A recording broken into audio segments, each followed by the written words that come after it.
I have an amendment at the desk.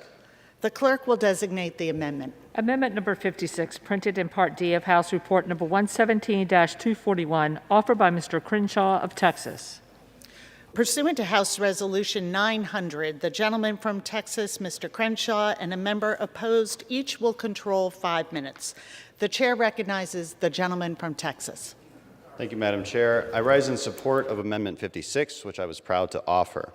Madam Speaker, it's no secret what the Republican Party thinks of the Chinese Communist Party and their attack on our global leadership and the threat they pose to our exceptional nation and the global order we established and maintained.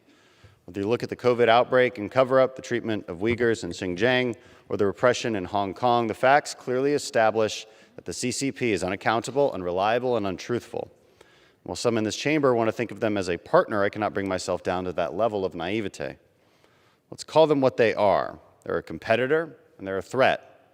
That's why when I read this bill, I was shocked to see that Democrats are almost being complimentary when they refer to China and their emissions goals. They say China is likely, quote, likely to achieve its carbon emissions pledge to the Paris Agreement, and that their emissions will peak ahead of schedule in 2030, a full 15 years after they agreed to Paris. Some Democrats go on to highlight China's pledge to be carbon neutral by 2060 and to phase down their coal-fired power generation. It reads like a press release for the Chinese Communist Party published in the Global Times or something tweeted by the bombastic foreign ministry spokesman, not policy from the United States Congress. Worst of all, there's not even an attempt to fact-check this information.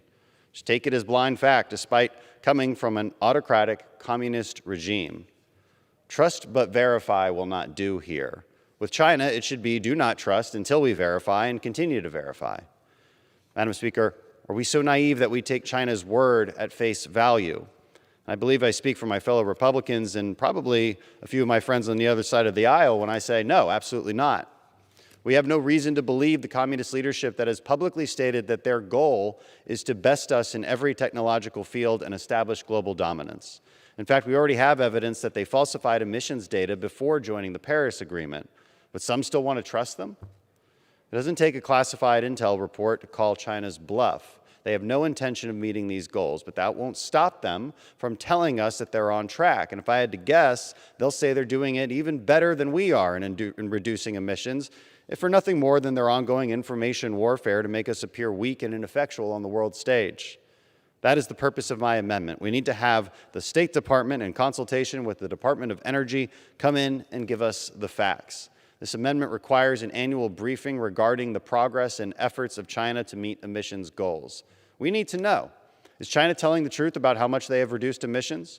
Are they building more coal-fired power plants? Have they successfully deployed carbon capture technologies the way we have? These are answers we need for the United States to compete with China. Knowledge is power, and the quickest path to victory is understanding your adversary. Despite all the other problems scattered throughout this bill, I believe this amendment is a chance to at least do one thing right. This amendment is about accountability. This is about accuracy. And most importantly, this is about knowing the full capabilities of our largest and fiercest competitor.